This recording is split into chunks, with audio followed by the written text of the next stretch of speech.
Chalice of Salvation host, Brother Terrence Scanlon. And I'm Sharon Brullier, host of Reel to Reel. We'd like to take this opportunity on behalf of all of our co-workers to wish all of you, our viewers, a blessed Christmas season. Because of your generosity and prayers, we're able to bring you the gift of our programs into your homes throughout the year. In a special way, we thank those of you who have generously responded to our annual Christmas appeal. Be assured your intentions and those of all of our viewers will be remembered during our special Christmas celebrations. And know that all of us here at Catholic Communications are grateful for your support and viewership. Merry Christmas to all. And to all, a Happy New Year.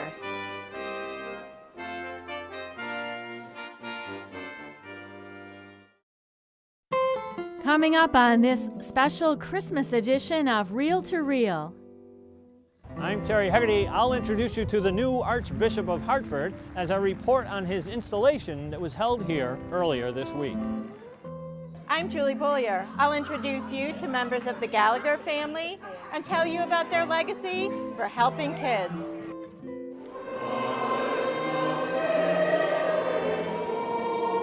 And the Cathedral Choir of Boys and Adults with some songs of the season.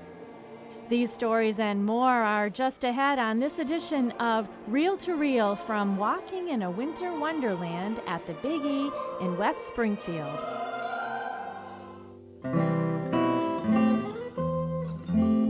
Hello and welcome to Reel for this special Christmas edition from Walking in a Winter Wonderland, a holiday exhibit at the Big E in West Springfield. Here in Western Massachusetts, we certainly have had our share of snowy days over the last few weeks, and snow is in the forecast inside this exhibit as well, as folks can stroll through the beautiful holiday scenes and enjoy the magic, glamour, and fun traditions of the Christmas season. For Catholics in the Archdiocese of Hartford, it was an early Christmas gift as they welcomed a new Archbishop earlier this week. Archbishop Leonard Blair, who most recently served as Bishop of Toledo, Ohio, was installed as the 5th Archbishop of Hartford. Terry Hegarty was there for the Monday installation ceremony and reports now on the new spiritual shepherd of the Archdiocese, which is home to some 500,000 Catholics. It was history in the making in the Cathedral of St. Joseph in downtown Hartford, December 16th, as Archbishop Leonard P. Blair was installed as the 5th Archbishop of the Archdiocese of Hartford. More than 2,000 were in attendance for the more than 2-hour ceremony.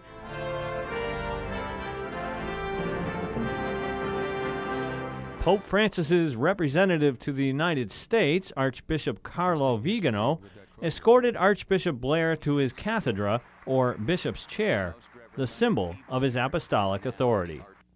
The new archbishop took the reins from outgoing Hartford Archbishop Henry Mansell, who is now officially retired. Archbishop Mansell turned 76 this past October. Bishops are required to submit a letter of intent to retire upon their 75th birthday. Bishop Mansell had served as Archbishop of Hartford since December 2003. As he began his homily, Archbishop Blair was quick to thank his predecessor. Thank you, Archbishop Mansell.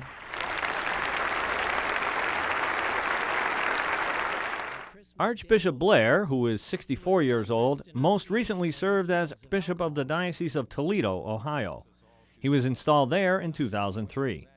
Born in Detroit, Michigan, he was ordained a priest in 1976. He has an extensive pastoral background, serving as a parish priest, seminary professor, and as auxiliary bishop of Detroit. Several cardinals, including Cardinal Dolan from New York and Cardinal O'Malley from Boston, attended the Mass of installation. Numerous bishops were also present, including Springfield Bishop Timothy McDonald. The Diocese of Hartford, established in 1843, became an archdiocese in 1923. The archdiocese includes 213 parishes and serves all of the counties of Hartford, Litchfield, and New Haven. Archbishop Blair spoke of the influence that Pope Francis has had on him as he reiterated the importance of evangelization. Every baptized person, St. Peter says, is called to offer spiritual sacrifices and to announce to the world the praises of God. For many in the congregation, the new Archbishop's reminder that we are all evangelizers was inspiring. All of the faithful of the Archdiocese and of the world need to go out and do the work of evangelization. As our Holy Father, Pope Francis, has told us, we need to go out and do the work, get our hands dirty, make sure that our faith is kept strong, and to work with others in bringing peace to the world. Donna felt that she needed to be in attendance. I think it was very important to be here to witness history in the making. And any bishop or archbishop that is installed is history in the making, which I think is very important for us as Catholics, for our youth, and for the laity and religious here in the Archdiocese. Attendees and those watching the ceremony as it was broadcast both locally and nationally got to see the rich tradition and symbolism of the installation Mass, as well as the splendor of the cathedral. To come to our main cathedral here in the Archdiocese is absolutely marvelous for us. And to see 2,000 people here at the ceremony, and I was especially moved by the giving of thanks in the special languages, was very moving for us because we don't get to see that often. And the ceremony was beautiful and very spiritual. With his installation here today, Archbishop Blair will now be shepherd to the nearly 600,000 Roman Catholics in the Archdiocese, along with more than 300 priests and 600 men and women religious. Hosting a press conference immediately following the installation Mass, Archbishop Blair told reporters that he was nervous upon entering the cathedral. But I prayed to God to give me the gift of the Holy Spirit, that what I would say and do would help people in their faith. And I tell you honestly, kind of a great calm came over me, and when I came down the aisle, I celebrated Mass here as if I would have celebrated it back in the cathedral in Toledo. You know, felt very comfortable, very much at home doing it. Timothy says traveling to the cathedral for the liturgy was well worth the trip. And I was very moved to come here today and see all the people here and participate in the sacrifice of the Mass, which is very important to me, and to meet and see our new Archbishop. A reporter asked Archbishop Blair what the faithful should look forward to. Can you say what can the people of the Archdiocese expect from you? Well, I would hope that they would expect me to be diligent, dutiful in carrying out my responsibilities, that I would have an open ear and an open heart to their spiritual needs and struggles, that together we would be a people of prayer and faith. Archbishop Blair told the press what he is most looking forward to in his new role.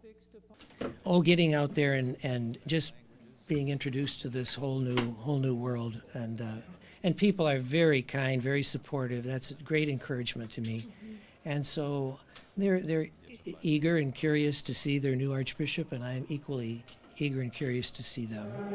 And may Almighty God bless you, the Father and the Son and the Holy Spirit.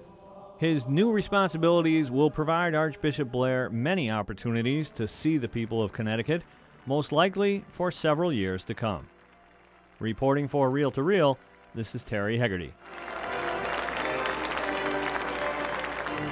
And this past week, the Vatican announced 3 new bishop appointments, including the filling of the long vacant seat in Portland, Maine, where Auxiliary Bishop of Boston Robert Dealey was named last Wednesday.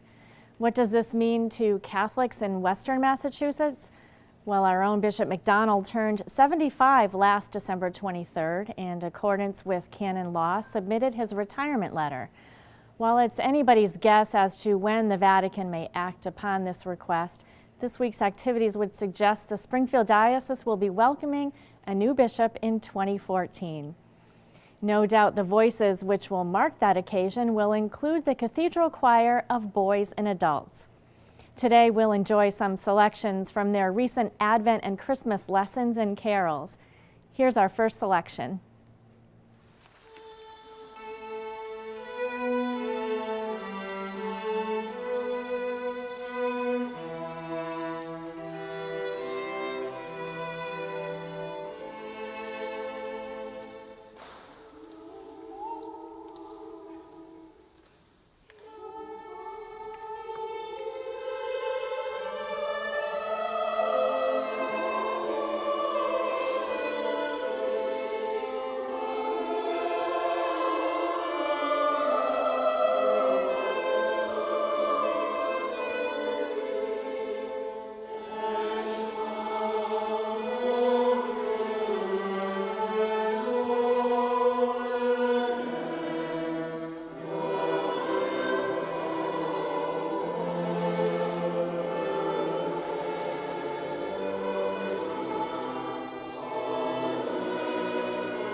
We'll enjoy more selections coming up, and you can also enjoy the choir during a Christmas morning Chalice of Salvation program coming up at a special time on Christmas morning at 11 a.m. on 22 News. And still to come on this special Christmas edition of Reel to Reel, the magic of gingerbread, and more from the Cathedral Choir of Boys and Adults. These stories and more are still to come on this edition of Reel to Reel.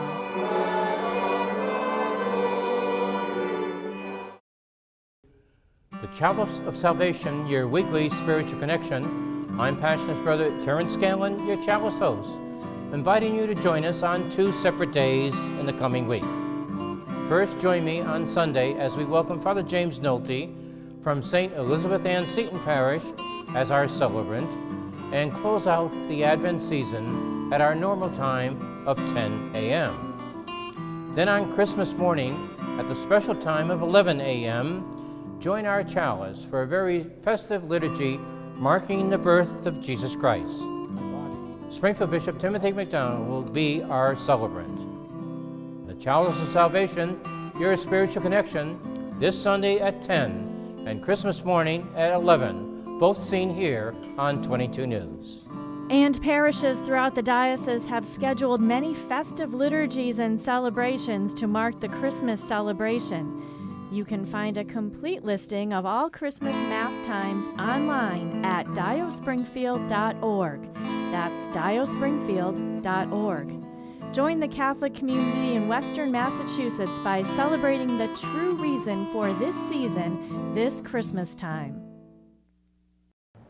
Each year, the Springfield Museum of Science sponsors a gingerbread exhibit featuring the works of local bakeries, schools, adults, and children. But they have never had a nativity scene made from gingerbread until this year, when a new religious ed teacher and some of her students from Mount Carmel Parish in Springfield got together and made one. The Magic of Gingerbread, a special exhibit on display until New Year's Eve, is inspired by the classic holiday tale, A Christmas Carol. Contestants were motivated by magical holiday stories, historic places, and their own imaginations to create these works of art. We go every year to the Science Museum, and we've never seen a nativity gingerbread house. And when I got my membership email, of upcoming events, and I thought, I wonder if I can pull this off with a 3rd grade CCD. Michelle Temple-Forna accomplished her goal with her 3rd grade religious education class, telling the story of the birth of Jesus through a child's eyes. A lot of kids separate their church life, or people, they separate their church life, and then there's the secularized world. I don't want them to think about God as a either or, it's a together and so, I think it's a great place for the nativity.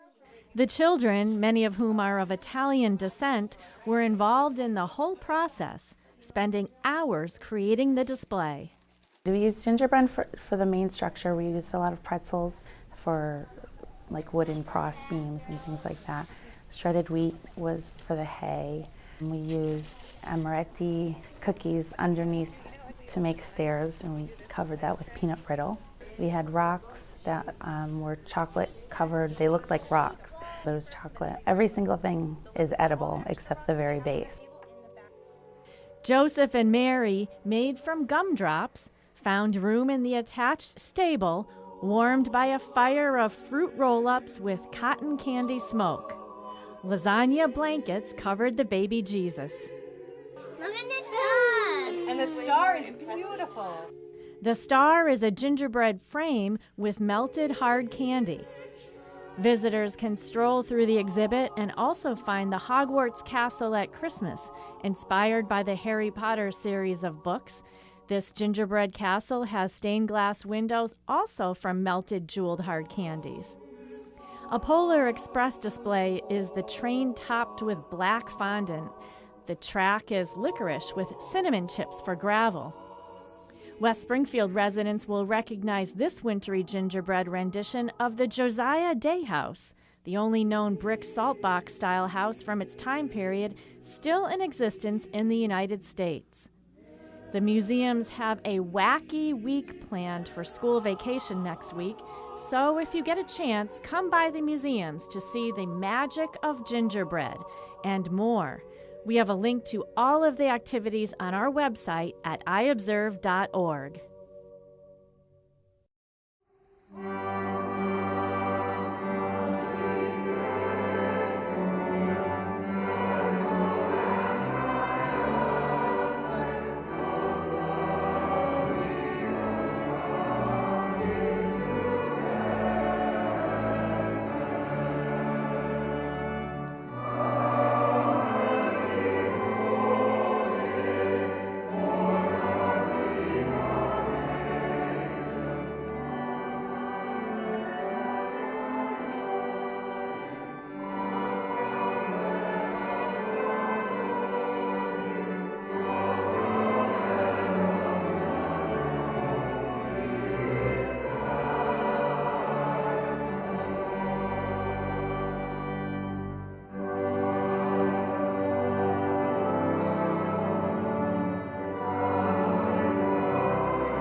When a local author wrote a Christmas story about bullying 48 years ago, he may not have realized the message and the impact that this story would have had all these years later.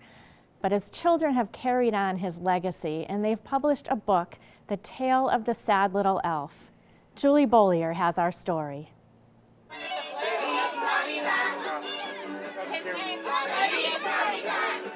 It's a Christmas message about bullying, written more than 50 years ago by a local baker, a father of 9 children, a parishioner at Sacred Heart Parish, and a lifelong supporter of the Springfield Boys and Girls Club, Christopher Gallagher Sr. This past year, his daughter Sue had her father's poem published as a children's book, The Tale of the Sad Little Elf. Carol shared in her friend's excitement and believes Gallagher's poem has something to offer the children of today. What astounded me was, bullying has been in the news so prevalent now. And when you read the book, here's a man that had all that insight years ago about this poor little guy that was all by himself. It was quite nice to read the book and see that even back then there was a man that really cared and was compassionate and didn't want this little guy to be all alone. Since Gallagher first wrote the poem, it has been a tradition to read and share the elf story with family each December, recalls his great-grandson, Brendan Berube, as he shares the book with his grandma Sue and little brother Aiden.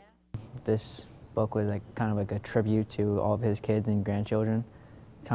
It's kind of been a tradition going on ever since I can remember being little. Someone always reads it at our annual Christmas party.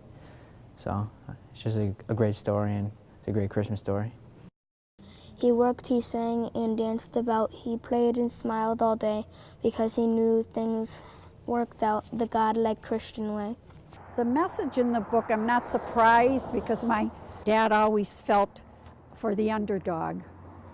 And that's why he sent all the kids to the Girls and Boys Club too, to be able to get along with everyone.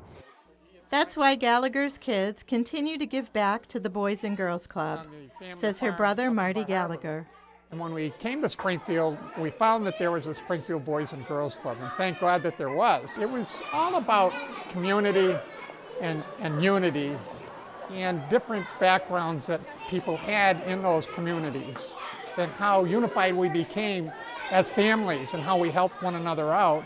And my brother Tommy, who Bright Nights this trip is named after, came up with the idea of taking the kids to Bright Nights on buses and doing some things, and we provide clothing, warm clothing and toys and things like that, and we've been doing that for about 14 years now. After pizza and a warm drink, kids board the buses for a ride through Bright Nights at Forest Park in Springfield. I saw pretty lights, and I saw a Dr. Seuss place where you get to see the Dr. Seuss stuff, like you get to see Dr. Seuss, the Grinch. You better watch out, you better watch out. Christopher Gallagher taught his 9 children valuable life lessons about caring, being kind to others, and helping kids.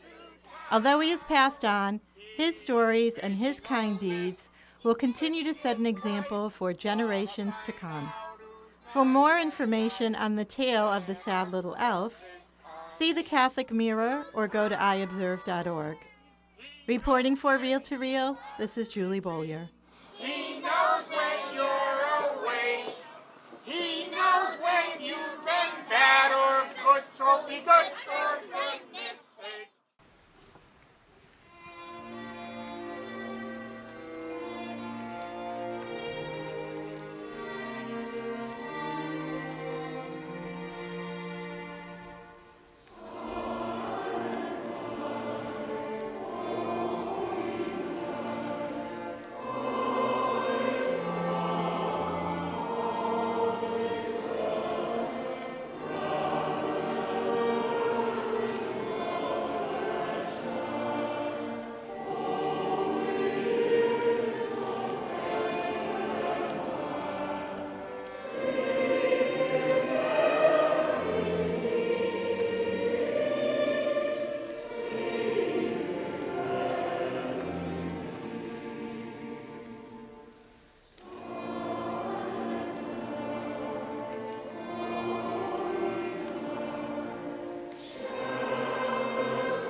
Just beautiful, and thanks so much to the Cathedral Choir of Boys and Adults for lending your voices in song to our program today.